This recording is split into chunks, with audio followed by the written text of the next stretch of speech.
Welcome to care for studies. तो आज हम क्लास 10th का टर्म 2 का प्रैक्टिस पेपर डिस्कस करेंगे और स्टार्ट करेंगे फिजिक्स के साथ। देखो, सबसे पहले हम जनरल इंस्ट्रक्शंस देखते हैं कि क्या है। तो देखो, पहले तो अब जो हमारा पेपर आएगा सेकेंड टर्म में वो 40 मार्क्स का आएगा और 2 घंटे का पेपर होगा। अब सारे क्वेश्चंस इसमें कंपलसरी होंगे और जितने भी क्वेश्चंस हैं वो 3 सेक्शंस में बटे हुए होंगे और टोटल 15 क्वेश्चंस आएंगे आपके पेपर में, जो कि सभी कंपलसरी हैं। अब सेक्शन ए में 7 क्वेश्चन होंगे 2 मार्क्स के, ठीक है। और जो दूसरा सेक्शन है सेक्शन बी, उसमें 6 क्वेश्चन होंगे और 3 मार्क्स वाले क्वेश्चन होंगे इस सेक्शन में। और जो लास्ट सेक्शन है सेक्शन सी, उसमें 2 केस स्टडी होंगी, ठीक है। केस स्टडी बेस्ड क्वेश्चन होंगे और 4 मार्क का एक क्वेश्चन होगा। और इंटरनल चॉइस आपको प्रोवाइड की जाएगी कुछ क्वेश्चंस में। A student has to attempt only one of the alternative in such questions. तो जिस भी क्वेश्चन में आप देखो कि ऑप्शंस हैं, तो वहां पर आपको दोनों में से कोई एक ऑल्टरनेटिव ही चूज करना है, दोनों आपको नहीं करने। तो स्टार्ट करते हैं सेक्शन ए से। 6 क्वेश्चन पर आते हैं। A copper wire is held between the poles of a magnet. The current in the wire can be reversed. The pole of the magnet can also be changed over. In how many of the 4 direction shown can the force act on the wire. तो आप या तो यहाँ पर पहला वाला question करोगे या फिर ऑप्शन में देखो और में यहाँ पे दूसरा क्वेश्चन भी दिया हुआ है, तो दोनों में से कोई एक करना है। अब देखो ये डायग्राम, ये फिगर यहाँ दी हुई है, तो ये फर्स्ट क्वेश्चन की है ना। जो फर्स्ट पोर्शन है इसमें उसकी फिगर दी हुई है। और यहाँ पर कहा हुआ है, यहाँ पर कहा है कि यहाँ आप देख रहे हो ये क्या है, ये एक हॉर्सशू मैग्नेट है। ये हॉर्सशू मैग्नेट का नॉर्थ पोल है, साउथ पोल है ना। तो कुछ इस डायरेक्शन में क्या है, मैग्नेटिक फील्ड लाइन है। इसी तरह से जो वायर है, देखो किस तरह रखा है, इस तरह रखा है हॉरिजॉन्टली, है ना। तो आगे की तरफ मतलब आता हुआ आउट ऑफ द बोर्ड या आउट ऑफ द प्लेन क्या है, करंट है ना।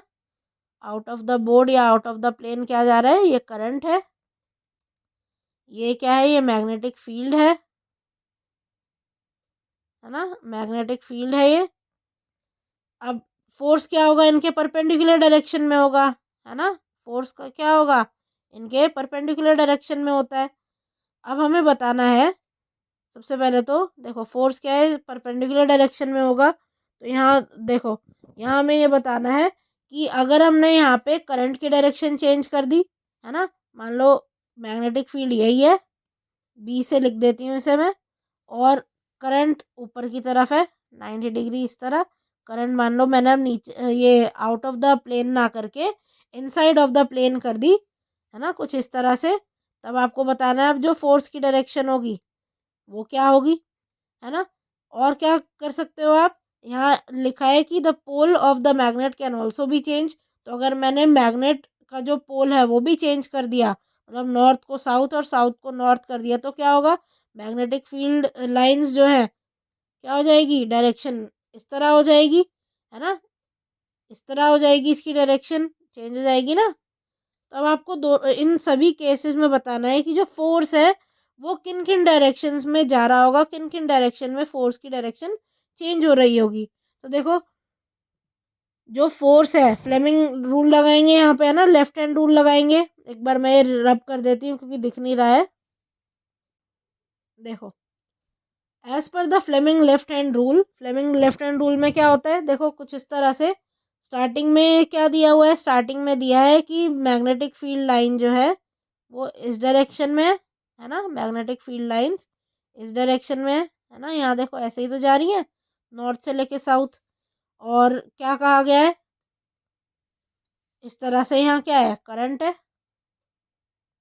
ना। तो फोर्स देखो क्या हो जाएगा, फोर्स ओरिजिनली कहाँ है, अपवर्ड है ना, अपवर्ड है यहाँ पे फोर्स। अब अगर आप ये जो मैग्नेटिक फील्ड है इसको चेंज करोगे, इसको इस डायरेक्शन में करोगे, तब क्या आएगा, ये आप करके देखो, डायरेक्शन क्या चेंज हो जाएगी। जब आप चेंज करोगे मैग्नेटिक फील्ड, अगर आपने चेंज कर दी, है ना, आपने क्या करा, मैग्नेटिक फील्ड चेंज कर दी, और अगर आपने डायरेक्शन करंट की सेम रखी है तो डाउनवर्ड चला जाएगा फोर्स, है ना, डाउनवर्ड जाएगा, ये आप करके देखिए, डाउनवर्ड चला जाएगा फोर्स। यहीं अगर आपने मैग्नेटिक फील्ड की डायरेक्शन सेम रखी और अगर आपने करंट की डायरेक्शन ऑपोजिट कर दी, अभी जो आउट ऑफ द प्लेन जा रहा है उसको अगर आप इन द प्लेन अगर आपने करंट की डायरेक्शन कर दी तो क्या होगा, फिर से ये डाउनवर्ड चला जाएगा, है ना। इसी तरह अगर आप दोनों चेंज करो तो क्या निकालोगे आप, जो टोटल यहाँ पे चेंज आ रहा है फोर्स का, ये या तो अपवर्ड डायरेक्शन में आ रहा है या तो डाउनवर्ड डायरेक्शन में आ रहा है। तो आप ये लिख दोगे कि जो दो पॉसिबिलिटीज हैं for the change of direction वो क्या है, अपवर्ड एंड डाउनवर्ड। इस तरह से आप ये वाला क्वेश्चन कर लोगे। नेक्स्ट देखो, how will you find the direction of magnetic field lines in a straight current carrying conductor, explain. अब जब भी बात आती है स्ट्रेट करंट कैरिंग कंडक्टर में मैग्नेटिक फील्ड लाइंस की डायरेक्शन निकालने की, तो वहाँ पर आप क्या यूज़ करते हो, राइट हैंड थंब रूल, है ना, या फिर राइट हैंड स्क्रू रूल। तो क्या करोगे आप यहाँ पे डेफिनेशन लिख दोगे, है ना, डेफिनेशन लिख दोगे। या फिर आप इस तरह से लिख सकते हो कि जब भी आपको डायरेक्शन निकालनी हो एक स्ट्रेट करंट कैरिंग कंडक्टर में, तो आप क्या कहोगे, आप क्या करोगे, अपना जो राइट हैंड है उसे स्ट्रेच करोगे सबसे पहले तो, है ना, और वायर के अलोंग जहाँ करंट जा रहा है क्या करोगे, अपना थंब उस तरफ आप ओपन करोगे, स्ट्रेच करोगे, और फिर अपनी जो फिंगर्स हैं उन्हें कर्ल करोगे, है ना, कर्ल जिस भी डायरेक्शन में वो हो रही हैं आप क्या कहोगे, वो मैग्नेटिक फील्ड लाइन की डायरेक्शन है ना। तो यहाँ पूरा जो राइट हैंड स्क्रू रूल है, राइट हैंड थंब रूल है, उसको एक्सप्लेन यहाँ आप कर दोगे। तो 11th क्वेश्चन करते हैं हम, 3 नंबर का क्वेश्चन है ये। तो कॉलम 1 को हमें यहाँ कॉलम 2 में दिए ऑप्शन से मैच करना है। देखो सबसे पहले है यहाँ पे ओम्स लॉ। तो ओम्स लॉ यहाँ पे किससे मैच करेगा, देखो ओम्स लॉ क्या कहता है, voltage is directly proportional to current, है ना। तो ये ऑप्शन कहाँ है, सेकंड में है ना, यहाँ पर है। तो ये एक तो ये आ जाएगा ए। तो इसके according V is directly proportional to I, है ना। अब प्रोपोर्शनलिटी कांस्टेंट जब हम हटाते हैं हम क्या लिख सकते हैं, यहाँ पे रेजिस्टेंस लगाते हैं, है ना, आर आई। अब ये देखो एक और ऑप्शन है ये V is equal to I R, यही है ना। तो ओम्स लॉ यहाँ मतलब दो में दिया हुआ है, सेकंड और फोर्थ, तो दोनों से आप यहाँ मैच कर दोगे। नेक्स्ट देखो B इज रेजिस्टिविटी। रेजिस्टिविटी क्या है, रेजिस्टिविटी देखो चार्ज अपॉन में टाइम तो नहीं होती, तो थर्ड से मैच नहीं होगा यहाँ। बचा क्या, फर्स्ट ऑप्शन। आपको पता है रेजिस्टिविटी डायरेक्टली प्रोपोर्शनल होती है एरिया से, है ना। तो ये क्या हो जाएगा, B आप यहाँ लिख दोगे। और देखो फॉर्मूला क्या होता है, आपको पता है रेजिस्टेंस का क्या फॉर्मूला होता है, resistance is equal to rho L by, है ना, ये आप लिखते हो। अब अगर हमें रेजिस्टिविटी निकालनी है, रेजिस्टिविटी क्या होगी, रेजिस्टिविटी के लिए आप ए इधर ले जाओगे मल्टीप्लाई में, है ना, आर इंटू ए। ये एल कहाँ ले जाओगे, या नीचे ले जाओगे डिवाइड में, कुछ इस तरह से। तो रेजिस्टिविटी का फॉर्मूला ये बनेगा जहाँ पे रेजिस्टिविटी ए से क्या है, डायरेक्टली प्रोपोर्शनल है, और लेंथ से इन्वर्सली प्रोपोर्शनल है ना। इस तरह से रेजिस्टिविटी क्या हो गया, यहाँ पे फर्स्ट से मैच हो जाएगा। नेक्स्ट देखो इलेक्ट्रिक करंट। इलेक्ट्रिक करंट होता है चार्ज डिवाइडेड बाय टाइम, तो यहाँ आप इसको आप मैच कर लोगे थर्ड वाले ऑप्शन से। 12th क्वेश्चन पर आते हैं। यहाँ पे भी आप देख सकते हो और वाला क्वेश्चन भी है यहाँ, है ना। तो मतलब आप या तो ये वाला फर्स्ट क्वेश्चन करो, ये 3 नंबर का है, या फिर आप ये वाले करो, है ना। ये क्या है, this again is of 3 marks. अब देखो, how much work is done in moving a charge of 2 coulomb from a point of 118 volt to a point of 128 volt.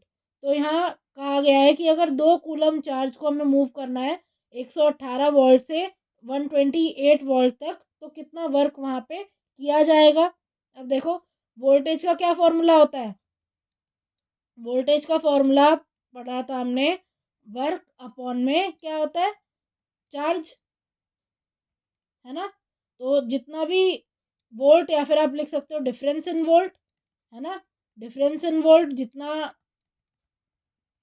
Difference होगा वोल्ट में that will be equal to work done, है ना। उतने volt carry करने में जितना भी काम किया है ना, और जितना चार्ज कैरी किया है वोल्टेज के अक्रॉस अपॉन में चार्ज, इस तरह से। अब यहाँ आप देखो अगर हमें वर्क डन निकालना है तो क्या करोगे, V मल्टीप्लाइड बाय ये क्या है, चार्ज, मल्टीप्लाइड बाय Q, ये क्या हो जाएगा, वर्क के बराबर, है ना। तो यही आप कर दोगे। यहाँ देखो W आ जाएगा V मल्टीप्लाइड बाय Q, है ना। V कितना दिया हुआ है, अब देखो V कैसे निकालोगे आप, आपको दे रखा है कि 118 वोल्ट से आपको 128 वोल्ट तक लेके जाना है। तो डिफरेंस कितना हो गया इनका, कितने का गैप है, टोटल ट्रैवल जो करना है चार्ज को 10 वोल्ट, है ना, 10 वोल्ट तक मूव करना है। तो 10 इसलिए यहाँ पे 10 लिखा हुआ है हमने, है ना। ये क्या है V, और कितना कूलम है, 2 कूलम दिया हुआ है ना, ये 2 कूलम दिया है। तो क्या करोगे आप दोनों को मल्टीप्लाई कर दोगे, आंसर आया 20, और वर्क की यूनिट होती है जूल। तो इस तरह आप लिख दोगे। ये है 3 नंबर का क्वेश्चन। अब देखो स्टेप मार्किंग यहाँ ज़रूरी है, 3 मार्क का क्वेश्चन है, सिर्फ इतना ही नहीं लिख के आओगे आप, बल्कि स्टेप्स में लिखोगे। जितने फॉर्मूले हैं वो लिखने ज़रूरी हैं। अगर आपने फॉर्मूला नहीं लिखा तो मार्क्स नहीं मिलेगा, और ये जो यूनिट है ये लिखनी भी ज़रूरी है, ये नहीं लिखी तो फिर से आपके मार्क्स कट जाएंगे। तो 3 नंबर का क्वेश्चन है, तो सारी चीज़ें आपको ध्यान में रखनी है कि आप सारी चीज़ें लिख कर आओ। नेक्स्ट देखो ए पार्ट, ऑप्शनल के ए पार्ट पर आते हैं, और इसको मिटा लेते हैं एक बार जिससे क्लियर नेक्स्ट दिखे। देखो नेक्स्ट में कहा गया है, bending of a wire does not effect it's electric resistance, explain it. तो अगर हम किसी भी वायर को मोड़ेंगे तो रेजिस्टेंस पे फर्क नहीं पड़ेगा, हमें ये एक्सप्लेन करना है। तो देखो क्या लिखोगे आप यहाँ पे, आप यहाँ सबसे पहले तो ये फॉर्मूला लिख दोगे, है ना। अब इस फॉर्मूले में देखो जो रेजिस्टेंस है किस चीज़ पर डिपेंड कर रहा है, रो पर डिपेंड कर रहा है ना, एल पर डिपेंड कर रहा है, और ए पर डिपेंड कर रहा है, मतलब एरिया पर डिपेंड करेगा। बेंड करने से क्या एरिया में कुछ चेंज आता है, नहीं, बिल्कुल चेंज नहीं आता, है ना। लेंथ थोड़ी ना बदल जाती है बेंड करने से, तार जितना लंबा हमने लिया है उतना ही रहेगा। तो मतलब एल बदलने से भी, वो सॉरी, जब बेंड करते हैं हम तार को तो ये जो लेंथ है ये भी नहीं बदलती। और जो रो है वो मटेरियल पर डिपेंड करता है कि कौन से मटेरियल का हमने वायर लिया है ना। अगर मैं बेंड करूँगी किसी भी तार को तो मटेरियल थोड़ी ना बदल जाएगा, मटेरियल वही रहेगा, तो रो भी वही रहेगा, चेंज नहीं होगा। तो जब ये तीनों फैक्टर ही चेंज नहीं हो रहे तो रेजिस्टेंस भी चेंज नहीं होगा। तो यही आप यहाँ पे एक्सप्लेन करके लिख दोगे, है ना। आपको यहाँ ये एक्सप्लेन करने का मिलेगा 1 नंबर। नेक्स्ट देखो B part, two unequal resistances are connected in parallel, what would you say about potential difference across the both। तो देखो दो अनइक्वल रेजिस्टेंस है, उनको पैरेलल में कनेक्ट किया है, और पैरेलल में जब भी हम किसी चीज़ को कनेक्ट करते हैं, मतलब दो रेजिस्टेंस को जब हम पैरेलल में कनेक्ट करते हैं उनके अक्रॉस पोटेंशियल डिफरेंस चेंज नहीं होता, सेम रहता है। तो आप यही लिखोगे कि पोटेंशियल डिफरेंस दोनों के अक्रॉस सेम रहेगा। Next, a student carries out an experiment and plot the V I graph as shown. यहाँ पर आप देख रहे हो एक ग्राफ बना हुआ है ना, वी आई ग्राफ बना हुआ है। तो यहाँ पर अब बताना है हमें, नाइक्रोम वायर के 2 सैंपल लिए हैं, ए और बी, और दोनों के लिए जो रेजिस्टेंस है वो निकाला गया है। ए के लिए आर ए है और बी के लिए आर बी है रेजिस्टेंस। हमें बताना है दोनों तारों में से हाइयर रेजिस्टेंस, ग्रेटर रेजिस्टेंस किसका है। तो देखो आप देख रहे हो, आप एक कॉमन पॉइंट चूज कर लो। वी क्या होता है, आई आर होता है ना। इससे अगर हम निकालें आर क्या हो जाएगा, वी अपॉन में आई। अगर मैं आई सेम कर दूं, अगर मैंने आई को कर दिया सेम है, तो जितना ज़्यादा वी होगा उतना ज़्यादा रेजिस्टेंस होगा, डायरेक्टली प्रोपोर्शनल है ना। तो अब देखो अगर मैंने मान लो 3 ओम फिक्स कर दिया, सॉरी 3 एम्पियर फिक्स कर दिया करंट, तो देखो 3 एम्पियर के लिए अब आप वी देखो किसका ज़्यादा है, इस तरह से आगे एक्सट्रापोलेट करो। यहाँ देखो आर ए के लिए तो कुछ इतना आ रहा है ना वी, और बी के लिए कुछ इतना आ रहा है ना, 4 अराउंड 4 आ रहा है, 3.8 के आसपास आ रहा है। तो आप क्या कहोगे, जो रेजिस्टेंस बी है वो ज़्यादा है ना। इस तरह से आप यहाँ लिख लोगे कि वायर बी में जो रेजिस्टेंस है वो ज़्यादा है। तो अब 15th क्वेश्चन करते हैं। 15th क्वेश्चन सेक्शन सी का है, तो ये भी एक केस स्टडी बेस्ड क्वेश्चन है। और यहाँ पर आप देख सकते हो, यहाँ पर ये जो सी है इसमें क्या है, 2 पार्ट्स हैं, है ना, और लिखा हुआ है। तो इन दोनों में से हमें कोई एक क्वेश्चन करना है, और ए और बी कंपलसरी है। तो चलो स्टार्ट करते हैं, ए और बी पार्ट पहले करते हैं। Anshu described the magnetic field of a magnet by drawing the magnetic field lines. When he placed a small north magnetic pole in the magnetic field created by the magnet, and it experienced a force. When the north pole was free, it moved under the influence of magnetic field. तो क्या कहा गया है यहाँ पे? अंशु ने एक magnetic field का जो है डिस्क्रिप्शन दिया by drawing a magnetic field, है ना। इस तरह से देखो मैग्नेटिक फील्ड लाइंस बनाई अंशु ने, और कुछ इस तरह से मैग्नेटिक फील्ड लाइंस जा रही हैं, है ना। तो ये देखो कहाँ से निकल रही हैं, ये यहाँ से इमर्ज कर रही हैं, है ना। तो ये क्या हो गया, नॉर्थ पोल। और ये देखो यहाँ पे आ रही हैं वापस, है ना। मर्ज कहाँ कर रही हैं, ये इस पोल पे। तो ये वाला क्या हो गया, ये साउथ पोल हो गया, है ना। ये हो गया साउथ पोल। अब कहा गया है कि जब एक हमने छोटा नॉर्थ मैग्नेटिक पोल लिया, देखो ये ले रखे हैं, तो इन्होंने एक फोर्स एक्सपीरियंस किया। And when the north pole was free, it experienced, it moved under the influence of magnetic field. तो मैग्नेटिक फील्ड के इन्फ्लुएंस में ये मूव करने लगे। द बात the path traced by a north magnetic pole free to move under the influence of a magnetic field is called magnetic field line. तो magnetic field line की यहाँ definition दी है कि मैग्नेटिक फील्ड लाइंस क्या होती हैं। ये देखो ये जो पूरा इन्फ्लुएंस है, ये आप इतने हिस्से में जो आप देख पा रहे हो, ये क्या है, ये पूरी मैग्नेटिक फील्ड है। और ये जो पूरा पाथ आप देख रहे हो मैग्नेटिक फील्ड का, ये क्या है, मैग्नेटिक फील्ड लाइंस है। अब ये पूरा एक यहाँ पे केस दिया हुआ है, एक केस स्टडी है। इसके बेस पे देखो क्या पूछा है what do the magnetic field line determine. तो एक नंबर का क्वेश्चन है और हमें बताना है मैग्नेटिक फील्ड लाइंस क्या डिटरमाइन करती हैं। तो magnetic field lines direction determine करती हैं, है ना, डायरेक्शन और relative strength of magnetic field. तो ये लिखने का एक नंबर है। अब देखो डायरेक्शन जो है इनसे आई, है ना, डायरेक्शन इनकी मदद से हम पता कर लेते हैं। और जो स्ट्रेंथ है, अब देखो यहाँ पर आप देख रहे हो जो मैग्नेटिक फील्ड लाइन है पोल्स पर क्या है, बहुत क्लोज है ना, ये बहुत क्लोज है। तो जहाँ पर क्लोजनेस ज़्यादा होती है वहाँ क्या कहोगे, यहाँ पे क्लोजनेस ज़्यादा है फील्ड की, है ना, मैग्नेटिक फील्ड लाइंस की। तो आप कहोगे यहाँ पे क्या है, ज़्यादा स्ट्रॉन्ग मैग्नेटिक फील्ड है ना। जहाँ ज़्यादा क्लोजनेस होती है मैग्नेटिक फील्ड लाइंस में, वहाँ पर मैग्नेटिक फील्ड ज़्यादा स्ट्रॉन्ग होती है। तो डायरेक्शन और रिलेटिव स्ट्रेंथ मैग्नेटिक फील्ड की अगर हमें जाननी है तो हम मैग्नेटिक फील्ड लाइन को देखकर बता सकते हैं। Next, Anshu further placed a strong bar magnet vertically above a horizontal wooden board. What would be the position of the magnetic field lines of force?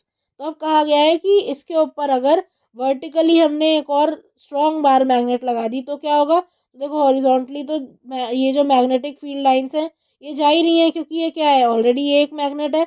अगर इसके ऊपर मान लो ये एक मैग्नेट है और इसके ऊपर यहाँ मैं मान लो कुछ इस तरह से एक और मैग्नेट रख देती हूँ, तो क्या होगा, ये दूसरे प्लेन में भी मैग्नेटिक फील्ड लाइंस जाने लगेंगी। तो आप क्या कहोगे, पूरे जितना जितना भी आप देखोगे आसपास का एरिया, वहाँ पर मैग्नेटिक फील्ड लाइन है। So magnetic field lines would be on the on all the planes around the magnet, है ना, ये हर प्लेन पर होगी।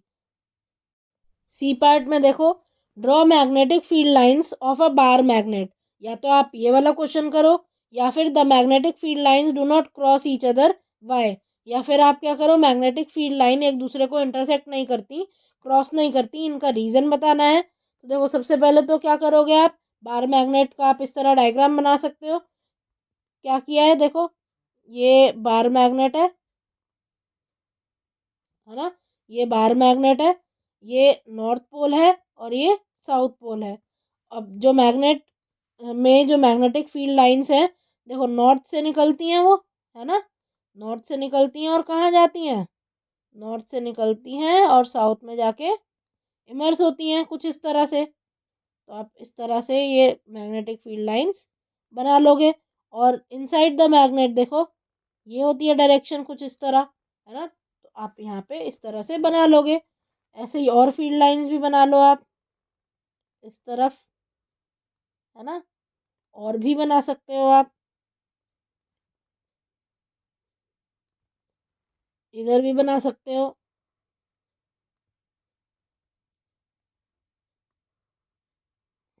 है ना। कुछ इस तरह से आप ड्रॉ कर लोगे यहाँ पर। नेक्स्ट देखो, नेक्स्ट में हमें ये बताना है, अब ऑप्शनल क्वेश्चन है, अगर आपको ये नहीं आता बार मैग्नेट में कि किस तरह से आप मैग्नेटिक फील्ड लाइन बनाते हो, तो आप ये भी बता सकते हो कि मैग्नेटिक फील्ड लाइन क्यों इंटरसेक्ट नहीं करती आपस में। तो देखो, अगर जो मैग्नेटिक फील्ड लाइन से क्या बताती हैं, अभी हमने पहले भी पढ़ा था, पहले भी बताया था मैंने आपको कि ये डायरेक्शन बताती हैं, है ना, डायरेक्शन बताती हैं ये। अब मान लीजिए दो अगर मैग्नेटिक फील्ड लाइंस है, इस पॉइंट पर अगर इंटरसेक्ट कर रही हैं, तो यहाँ पर अगर हम कंपास रखेंगे, यहाँ पर अगर हमने कंपास रख दी, तो क्या डायरेक्शन दिखाएगा वो, ये वाली डायरेक्शन दिखाएगा या ये वाली डायरेक्शन दिखाएगा। यहाँ पर आप देख पा रहे हो क्या है, दो डायरेक्शन आ रही है यहाँ पे, है ना, दो डायरेक्शन आ रही हैं। और कभी भी मैग्नेटिक फील्ड लाइन के लिए दो डायरेक्शन एक टाइम पर एक जगह पर पॉसिबल नहीं है। इसीलिए जो मैग्नेटिक फील्ड लाइंस है वो एक दूसरे को इंटरसेक्ट नहीं करती। और ये आप लिख दोगे, ये लिखने के यहाँ 2 मार्क्स हैं, बहुत इंपॉर्टेंट क्वेश्चन है ये। So thank you for watching. आज की क्लास के लिए बस इतना ही। अगर आपको ये वीडियो पसंद आई हो तो इसे लाइक करें, इसे शेयर करें और हमारे चैनल को सब्सक्राइब करें and hit the bell icon, जिससे हम जब भी एक नई वीडियो डालें तो उसका नोटिफिकेशन आप तक सबसे पहले पहुंचे। Thank you. आप अपने डाउट्स, सजेशंस और आपको जिस भी टॉपिक पर वीडियो चाहिए हमें कमेंट करके बताएं।